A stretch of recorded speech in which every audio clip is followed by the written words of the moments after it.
जय श्री राम दोस्तों। आज की कहानी झारखंड प्रदेश की रहने वाली शालिनी मित्तल जी की है। उनकी कहानी सुनकर आपके रोंगटे खड़े हो जाएंगे और हनुमान जी पर आपका विश्वास गहरा हो जाएगा। तो कहानी को अंत तक जरूर सुनेगा।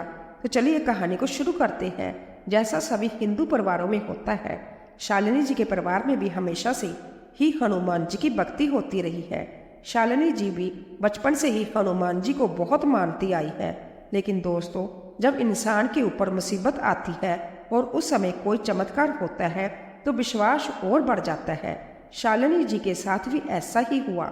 शालिनी जी के परिवार में उनके माता पिता के अलावा उनकी एक बहन भी है। उनका कोई भाई नहीं है। बचपन ने तो यह पता नहीं चलता कि भाई नहीं है जब बहन नहीं है, लेकिन जब बड़े हो जाते हैं तो यह कमी महसूस होने लगती है। थोड़ा बड़ा होने पर शालिनी जी को भी यह कमी महसूस हुई, इसीलिए उन्होंने हनुमान जी को ही अपना भाई बना लिया और वह रक्षाबंधन पर हनुमान जी को ही राखी अर्पित करने लगी। शालिनी जी की यादों में बचपन के वह दिन अभी भी तरोताजा है, जब वह अपनी छोटी बहन के साथ घर के छोटे से मंदिर में हनुमान जी की मूर्ति के सामने बैठकर घंटों भजन गाती। उनकी माँ उन्हें बताती, बेटी हनुमान जी जैसे भाई मिल जाए तो जीवन में कोई कमी नहीं रहती। वह राम भक्त है और राम जी की तरह ही अपने भक्तों की रक्षा करते हैं। शालिनी जी हंसकर कहती, माँ मैं तो हनुमान जी को अपना भाई मान चुकी हूँ। देखना रक्षाबंधन पर मैं उन्हें राखी बांधूंगी। और सच में हर साल रक्षाबंधन पर शालिनी जी मंदिर जाती, हनुमान जी की मूर्ति पर राखी बांधती और माने मन कहती, भैया मेरी रक्षा करना, जैसे आपने सीता माँ की थी। उनकी बहन भी साथ में जाती और दोनों बहनें मिलकर प्रसाद बांटती। परिवार में यह एक परंपरा बन गई थी। पिताजी मुस्कुराते हुए कहते, शालिनी तुम्हारी यह भक्ति देखकर दिल खुश हो जाता है। हनुमान जी तुम्हें हमेशा खुश रखें। लेकिन जीवन हमेशा सुगम नहीं होता। मुसीबतें अचानक आती हैं और यही वो समय होता है जब भक्ति की परीक्षा होती है। 2018 में रक्षाबंधन से 3 महीने पहले शालिनी जी के पिताजी की तबीयत अचानक बहुत ज़्यादा खराब हो गई। शालिनी जी के पिताजी की उम्र लगभग 60 साल है और 60 साल की उम्र में उनको चिकन पॉक्स हो गया। वैसे चिकन पॉक्स अमूमन बच्चों को ही होता है, लेकिन शालिनी जी के पिताजी को 60 साल की उम्र में चिकन पॉक्स हुआ। उस दिन शालिनी जी के पिताजी रोज की तरह ही दुकान पर गए थे, लेकिन जब वह शाम को दुकान से वापस आए तो उनके पूरे शरीर पर दाने निकल आए थे। चिकन पॉक्स में इंसान बहुत कमज़ोर हो जाता है और फिर उनके पिताजी तो 60 साल की उम्र पर थे। उनकी हालत बहुत खराब हो गई थी। शालिनी जी को आज भी वो शाम याद है जब पिताजी घर लौटे।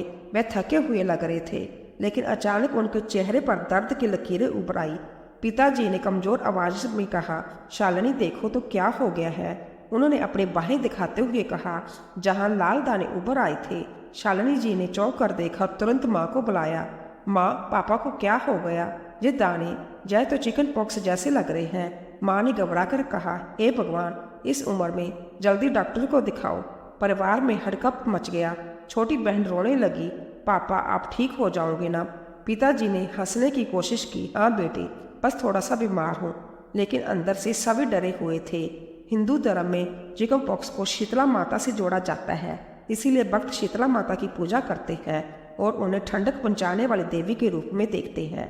धार्मिक परंपराओं के साथ नीम के पत्तों का इस्तेमाल करना, साफ सफाई रखना और आसानी से पचने वाला भोजन करना भी महत्वपूर्ण है। शालिनी जी के परिवार ने यह सब किया, लेकिन कोई फायदा नहीं हुआ। उनके पिताजी का खाना पीना सब छूट गया। परिवार ने शीतला माता की पूजा शुरू की। शालिनी जी मंदिर गई, नीम की पत्तियां लाई और पिताजी के बिस्तर के पास रखी। पापा, ये नीम की पत्तियां आपको ठंडक देगी, शीतला माँ प्रसन्न होगी, शालिनी जी ने कहा। लेकिन दिन बीतते गए और हालत बिगड़ती गई। पिताजी बिस्तर से उठ नहीं पाते थे। माँ रात रात भर जागती, ठंडे पानी से उनके शरीर को पोंछती। माँ रोते हुए कहती, क्यों हो रहा है ये सब?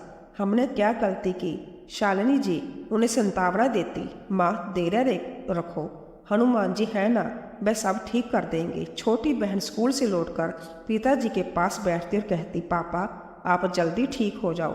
मैं आपको अपनी ड्राइंग दिखाऊंगी। लेकिन पिताजी की आंखों में दर्द साफ दिखता था। घर का माहौल उदास हो गया था। पड़ोसी आते, सलाह देते, लेकिन कुछ नहीं सुधर रहा था। चैन से सोना क्या होता है, वह लोग जैसे भूल ही गए थे। सभी की हालत बहुत खराब हो गई थी और सबसे ज़्यादा हालत खराब थी उनके पिताजी की। उनके पिताजी अपने पूरे जीवन में कभी इतने बीमार नहीं हुए थे। 8 दिन बाद भी जब उनके पिताजी को बिल्कुल आराम नहीं मिला तो वह नज़दीकी अस्पताल में गए। 2 दिन वहां एडमिट रहने के बाद भी जब उनकी सेहत में कोई सुधार नहीं हुआ तो उनकी खराब हालत देखकर उनको फोर्टिस अस्पताल रेफर किया गया। शालिनी जी अपने पिताजी को एम्बुलेंस से लेकर फोर्टिस हॉस्पिटल पहुंची। हॉस्पिटल में डॉक्टर ने उनको देखते ही कहा कि इनकी कंडीशन बहुत सीरियस है, कुछ भी हो सकता है। एम्बुलेंस में जाते समय शालिनी जी पिताजी का हाथ थामे बैठी थी। वह फुसफुसाती, पापा डरो मत, मैं हूं ना, हनुमान जी हमारे साथ है। पिताजी कमजोर आवाज में कहते, बेटी मुझे चिंता तुम सबकी है।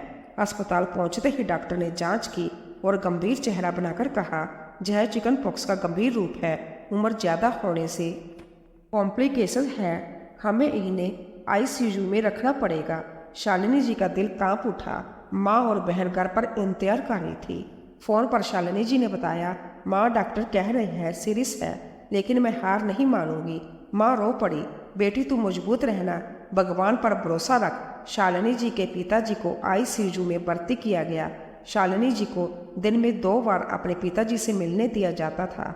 शालिनी जी जब अपने पिताजी से आईसीयू में मिलने गई तो उन्होंने उनके तकिए के नीचे हनुमान चालीसा की एक छोटी सी किताब रख दी और आईसीयू में नर्स से बात करके कहा कि आप इस किताब को यहीं रहने दीजिएगा, हटाइएगा नहीं। नर्स भी देखती थी कि अकेली लड़की है, यही परेशान हो रही है, तो उन्होंने हनुमान चालीसा की किताब को वहीं रहने दिया। नर्स ने मुस्कुराकर कहा, ठीक है रख लो, भगवान सब ठीक कर देंगे। शालिनी जी हर मिलने के समय पिताजी से कहती, पापा जी किताब आपके साथ है, हनुमान जी आपको शक्ति देंगे। आईसीयू के बाहर बैठकर वह घंटों प्रार्थना करते। अस्पताल के कर्मचारी उन्हें देखते और कहते, कितनी समर्पित बेटी है। धीरे धीरे परिवार के सदस्य भी आते, लेकिन शालिनी जी मुख्य जिम्मेदारी संभालती। धीरे धीरे उनके पिताजी की स्थिति में कुछ सुधार हुआ, लेकिन उनकी आवाज़ चली गई। वह कुछ भी बोल नहीं पा रहे थे। डॉक्टर ने भी बोल दिया था कि यह कभी बोल पाएंगे, इस बात की कोई गारंटी नहीं है।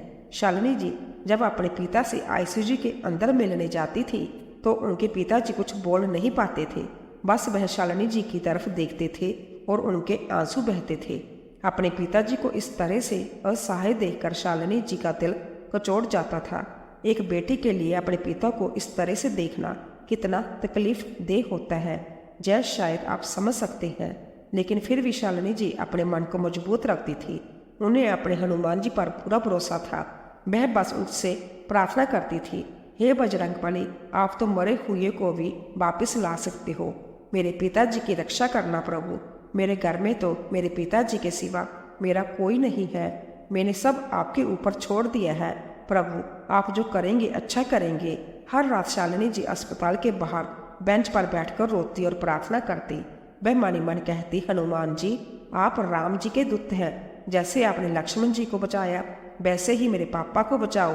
एक दिन डॉक्टर ने कहा, कुछ सुधार है, लेकिन आवाज़ वापस आएगी या नहीं कह नहीं सकते। शालिनी जी ने जवाब दिया, डॉक्टर साहब मेडिसिन आपकी, लेकिन चमत्कार ऊपर वाले का। डॉक्टर मुस्कुराए, तुम्हारा विश्वास देखकर लगता है कुछ अच्छा होगा। अगले दिन आईसीयू में डॉक्टर बोले, इनकी तबीयत अब पहले से कुछ ठीक है, इनको अब हम प्राइवेट रूम में शिफ्ट कर सकते हैं। तो शालिनी जी को यह सुनकर कुछ तसल्ली मिली कि चलो इतने दिनों में कोई तो अच्छी खबर मिली। उनके पिताजी को जब प्राइवेट रूम में शिफ्ट किया गया तो उनकी नाक में ट्यूब लगी हुई थी। पानी दूध सब उसी ट्यूब से ही दिया जा रहा था। शालिनी जी ने अब हॉस्पिटल में एक काम शुरू किया। वह रोज गीले कपड़े से अपने पिताजी के हाथ पैर पोंछकर जोर जोर से उनको हनुमान चालीसा पढ़कर सुनाती थी। वह अपने पिताजी से कहती थी, पापा आप भले ही बोल नहीं पा रहे हैं, हम समझ रहे हैं, लेकिन आप सुन तो पा रहे हैं ना। प्राइवेट रूम में शिफ्ट होने पर परिवार को थोड़ी राहत मिली। माँ आई और पिताजी का हाथ थामकर बोली, जी अब ठीक हो जाओ, घर सुनना है तुम्हारे बिना। छोटी बहन ने कहा, पापा आप जल्दी ठीक होकर घर आ जाओ। शालिनी जी रोजाना हनुमान चालीसा पढ़ती और पिताजी की आंखों में देखकर कहती, पापा यह शब्द आपको शक्ति देंगे। हनुमान जी सुन रहे हैं।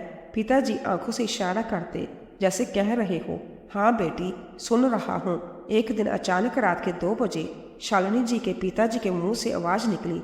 वह बड़ी ही डरावनी आवाज़ में बोले, बेटा तुम हमको बचाने की कितनी भी कोशिश कर लो, हमको बचा नहीं पाओगी। अपने पिताजी के जय शब्द सुनकर शालिनी जी का दिल कांप गया। उनके रोंगटे खड़े हो गए। वह सोचने लगी, इतने दिनों बाद पापा ने आवाज़ भी निकाली तो जय बोलने के लिए कि हमको बचा नहीं पाओगी। शालिनी जी घबरा गई। उन्होंने कहा, पापा ये क्या कह रहे हो, आप ठीक हो जाओगे, हनुमान जी है ना। लेकिन पिताजी की आंखों में अजीब सा डर था। अगले दिन शालिनी जी ने माँ को बताया, माँ पापा ने रात में ऐसा कहा, मुझे डर लग रहा है। माँ ने कहा शायद बीमारी की वजह से वह निराश हो गई है, लेकिन एक बार पंडित जी से पूछो। शालिनी जी ने यह बात अपने पंडित जी को बताई तो वह बोले, इनके साथ कोई नेगेटिव एनर्जी है, तुम उनको हनुमान चालीसा का पाठ सुनाती रहो। पंडित जी ने आगे कहा, बेटी हनुमान जी की भक्ति से हर नकारात्मक शक्ति भाग जाती है, रोजाना हनुमान चालीसा का पाठ करो। शालिनी जी ने सहमति जताई, जी पंडित जी मैं करूँगी, लेकिन पापा की हालत देखकर दिल टूट रहा है। पंडित जी ने संतावना दी, विश्वास रखो बजरंग वाली सब संभाल लेंगे। ऐसे ही 10 दिन बीत गए। डॉक्टर ने कहा कि इनको अब हॉस्पिटल में रखने का कोई फ़ायदा नहीं है, इनको रिकवर होने में कम से कम 5 से 6 महीने लगेंगे। आप इनको घर ले जाकर इनकी सेवा कीजिए। उनके पिताजी का सब कुछ बेड पर ही हो रहा था, मतलब सुसु पोटी सब बेड पर ही हो रहा था। वह लोग उनको एम्बुलेंस से घर लेकर आए और उन्होंने अपने पिताजी के लिए एक कंपाउंडर को रख लिया था ताकि उनको अपने पिताजी की केयर करने में थोड़ी मदद मिल जाए। घर पहुंचकर शालिनी जी अपने पिताजी से कहती, पापा अब घर पर आराम से ठीक हो जाओगे, मैं हर पल आपके साथ हूँ। कंपाउंडर को रखने पर माँ ने कहा, शालिनी तूने अच्छा किया, अब हम सब मिलकर सेवा करेंगे। कंपाउंडर ने कहा, मैडम चिंता मत करो, मैं दवाइयाँ समय पर दूंगा। घर आकर शालिनी जी ने अपनी मम्मी और बहन से भी बोल दिया कि डॉक्टर ने बोला है कि इन्हें ठीक होने में कम से कम 5 से 6 महीने लगेंगे, तो आप लोग थोड़ा सब्र रखिएगा, इनकी सेवा एक छोटे बच्चे की तरह करना है। इस तरह से सब ने जय मान लिया था कि 5-6 महीने उनकी सेवा करना है। परिवार ने रूटीन बना लिया। सुबह माँ नाश्ता तैयार करती, शालिनी जी दवाइयाँ देती, बहन शाम को पढ़ाई के बाद मदद करती। छोटी बहन कहती, बहन तू थक जाती है, मैं पापा को कहानी सुनाऊंगी। शालिनी जी हंसती, हाँ सुनाओ, पापा को अच्छा लगेगा। लेकिन अंदर से सभी थके हुए थे। पड़ोसी मदद करने आते, वह कहते कुछ चाहिए तो बताना। एक दिन शालिनी जी अपने कामों से फ्री होकर ऐसे ही YouTube पर कुछ वीडियोस देख रही थी तो उनके सामने बजरंगबली के चमत्कार से जुड़ा एक वीडियो आया। उस वीडियो में बताया गया था कि 21 दिन या 11 दिन का संकल्प लेकर पानी का एक पात्र रखकर हनुमान चालीसा का पाठ करना चाहिए और उस जल को उसे पिला देना चाहिए जिसे कोई तकलीफ हो। ऐसा करने से सभी तकलीफ दूर हो जाती है। शालिनी जी तो हमेशा से हनुमान जी को बहुत मानती थी, तो उन्होंने पूरे विश्वास के साथ 11 दिन का संकल्प लेकर हनुमान चालीसा का पाठ करना शुरू किया। उन्होंने घर में यह बात किसी को नहीं बताई।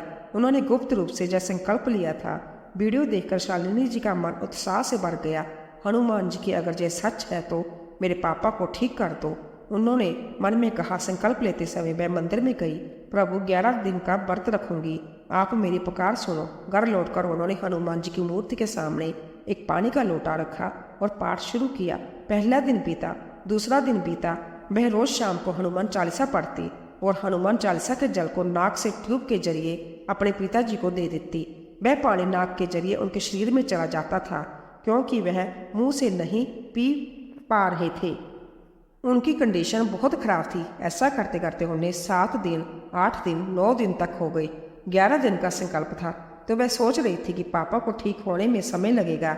ऐसा कोई जादू तो नहीं हो जाएगा कि बस जल पिलाया और 11 दिन में वह उठ के चलने लगेंगे, बोलने लगेंगे। हर शाम पाठ के बाद शालिनी जी पिताजी से कहती, पापा ये जल हनुमान जी का आशीर्वाद है, पी लो। कंपाउंडर पूछता, मैडम ये क्या है? शालिनी जी कहती, बस पवित्र जल है। अंदर से वह सोचती, हनुमान जी कृपा करो, मुझे आप पर पूरा विश्वास है। शालिनी जी ने एक और चीज नोटिस की, जो नेगेटिव एनर्जी उनके पापा के साथ थी उसकी वजह से उनका मन नेगेटिव चीज़ों का होता था, जैसे चिकन मटन व इशारे से जैसा मांगते थे। उस दिन संकल्प को 10वां दिन था। उस दिन शुक्रवार था। शालिनी जी के पिताजी ने जिद करके चिकन मंगवा लिया। शालिनी जी के जहाँ शुक्रवार की बहुत मान्यता थी, उस दिन उनके जहाँ खट्टा तक नहीं खाया जाता था। इससे पहले शालिनी जी के पापा भी जय परहेज करते थे, लेकिन उस दिन उन्होंने जिद करके चिकन मंगवाया। उस दिन शालिनी के चाचा जी बहुत चिल्लाए कि जब तुम लोग मंगलवार, शुक्रवार, शनिवार मानती हो तो क्यों मंगवाया है। उनके चिल्लाने की वजह से शालिनी जी ने वह चिकन उस कंपाउंडर को दे दिया जो उनके पापा की केयर करने आता था। चाचा जी गुस्से में बोले, भाई साहब आप जानते हैं घर की परंपरा, फिर क्यों जिद की। शालिनी जी ने चाचा जी को शांत किया। चाचा जी पापा बीमार है, गुस्सा मत करो। लेकिन शालिनी जी को लगा जय नेगेटिव एनर्जी का असर है। उस दिन शालिनी जी ने शाम को हनुमान चालीस का पाठ किया और जल अपने पापा को दे दिया। शालिनी जी के पापा की देखभाल की जिम्मेदारी शालिनी जी और उनकी छोटी बहन ने संभाल रखी थी। दिन में शालिनी जी की छोटी बहन देखभाल करती थी और रात में शालिनी जी जाकर उनको देखती थी। इसी वजह से शालिनी जी सुबह सोने जाती थी। उस दिन भी शालिनी जी सुबह सोने गई ही थी और बस उनकी आंख लगी ही थी कि उनकी मम्मी उनको उठाने आई। वह जोर जोर से आवाज़ लगाने लगी, शालू जल्दी उठो। शालिनी जी ने अपनी मम्मी से कहा, मम्मी अभी तो सोई हूँ, मैं रात भर जागती हूँ, सोने दो ना। तो वह बड़ी उत्सुकता से बोली, अरे देखो तो पापा चल रहे हैं, उनके मुंह से आवाज़ भी निकल रही है। शालिनी जी उछल पड़ी, क्या पापा चल रही है। वह दौड़कर कमरे में गई। पिताजी बिस्तर से उठे हुए थे और धीरे धीरे कदम रख रहे थे। शालिनी जी की आंखों में खुशी के आंसू आ गए। पिताजी ने कमजोर आवाज में कहा, बेटी मैं ठीक हूँ। पूरा परिवार इकट्ठा हो गया। छोटी बहन चिल्लाई, पापा आप बोल रहे हो। माँ रोते हुए बोली, हे भगवान, जय चमत्कार है। उनके पिताजी को बीमार हुए लगभग 40-45 दिन हो गए थे और घर पर आए लगभग 20 दिन हुए थे। शालिनी जी के पूरे परिवार को यह उम्मीद नहीं थी कि शालिनी जी के पापा कभी खड़े भी हो पाएंगे या बोल भी पाएंगे, लेकिन यह देखकर सभी अचंभित थे। शालिनी जी ने उसी समय डॉक्टर को फ़ोन करके यह बात बताई तो डॉक्टर भी हैरान हो गए। वह भी बोले, यह तो बहुत बड़ा चमत्कार है, क्योंकि उनके हिसाब से तो कम से कम 5-6 महीने लगते थे। उसके बाद भी वह चल पाएंगे, इस बात की कोई गारंटी नहीं थी। डॉक्टर ने तो धैर्य रखने को कहा था और जहां हनुमान जी के जल से यह चमत्कार हुआ। डॉक्टर फ़ोन पर बोले, यह असंभव है, मैं खुद आकर देखता हूँ। आने पर उन्होंने जांच की और कहा, मेडिकल साइंस के हिसाब से यह मिरेकल है, जरूर यह काम तुम्हारी भक्ति ने किया है। शालिनी जी मुस्कुराई, डॉक्टर साहब यह हनुमान जी की कृपा है। शालिनी जी कहती है कि वह रो और उनका परिवार कभी इस बात को नहीं भूल सकते। कहते हैं ना, हनुमान जी की कृपा जहाँ पर होती है वहाँ से यमराज को भी वापस जाना पड़ता है। शालिनी जी ने अपने पापा की सेहत के लिए हनुमान जी के आगे गुहार लगाई और हनुमान जी ने उनकी इच्छा भी पूरी की। यह चमत्कार सिर्फ हनुमान जी ही कर सकते हैं और कहते हैं ना कि असंभव को संभव केवल बजरंग बली ही कर सकते हैं। इस घोर कलयुग में भी वह साक्षात उपस्थित है। वह अपने भक्तों को कभी दुखी नहीं देख सकते। वह अपने भक्तों की सहायता के लिए हमेशा तत्पर रहते हैं। इस कलयुग के सबसे जागृत देव हनुमान जी को कहा गया है। वह शीघ्र प्रसन्न होने वाले देव है। आपकी जरा सी भी थोड़ी सी भी भक्ति से वह प्रसन्न हो जाते हैं। वह हमारे भोलेनाथ के ही अंश अवतार है। वह भी बहुत ही भोले हैं। इस घटना के बाद शालिनी जी की भक्ति और गहरी हो गई। वह हर मंगलवार को हनुमान मंदिर जाती और लोगों को अपनी कहानी सुनाती। वह कहती, दोस्तों हनुमान जी की भक्ति में इतनी शक्ति है कि वो मौत के मुंह से भी निकाल लाते हैं। परिवार में अब हर शाम हनुमान चालीसा का पाठ होता। पिताजी ठीक होकर कहते, बेटी तुमने मुझे नया जीवन दिया, हनुमान जी तुम्हारे माध्यम से आए। शालिनी जी का जवाब देती, पापा जैसा उनकी कृपा है, मैं तो बस उनका माध्यम हूँ। समय बीतता गया और शालिनी जी की कहानी फैलने लगी। पड़ोसी रिश्तेदार सब सुनते और प्रेरित होते। एक दिन एक पड़ोसी ने कहा, शालिनी तुम्हारी कहानी सुनकर मैं भी हनुमान चालीसा पढ़ने लगा हूँ। शालिनी जी हंसकर बोली, बस सच्चे मन से भक्ति करो, वो सुनते हैं। छोटी बहन अब स्कूल में दोस्तों को बताती, मेरी दीदी ने हनुमान जी से चमत्कार करवाया। माँ गर्व से कहती, मेरी बेटी ने परिवार को बचाया। इस चमत्कार ने शालिनी जी के जीवन को बदल दिया। वह अब और अधिक धार्मिक हो गई। वह हर रक्षाबंधन पर हनुमान जी को राखी बांधती और कहती, भैया आपने मेरे पापा को बचाया, आपका बहुत बहुत धन्यवाद। पिताजी भी अब भक्ति में शामिल होते हनुमान जी आपकी कृपा से मैं आज जीवित हूँ। परिवार में खुशी लौट आई। शालिनी जी सोचती है जीवन में मुसीबतें आती है, लेकिन भक्ति से सब पार हो जाता है। दोस्तों, यह कहानी हमें सिखाती है कि सच्ची भक्ति में कितनी शक्ति है। हनुमान जी जैसे देवता हमेशा अपने भक्तों के साथ रहते हैं। जब दिल से पुकारो तो वो सुनते हैं। शालिनी जी की तरह हमें भी अपने विश्वास को मजबूत रखना चाहिए। दोस्तों, आशा है यह कहानी आपको पसंद आई होगी। अगर पसंद आई हो तो वीडियो को लाइक करके कमेंट में जय श्री राम, जय हनुमान जरूर लिखें। चैनल पर अगर पहली बार आए हो तो चैनल को सब्सक्राइब जरूर करें। जय श्री राम, जय हनुमान।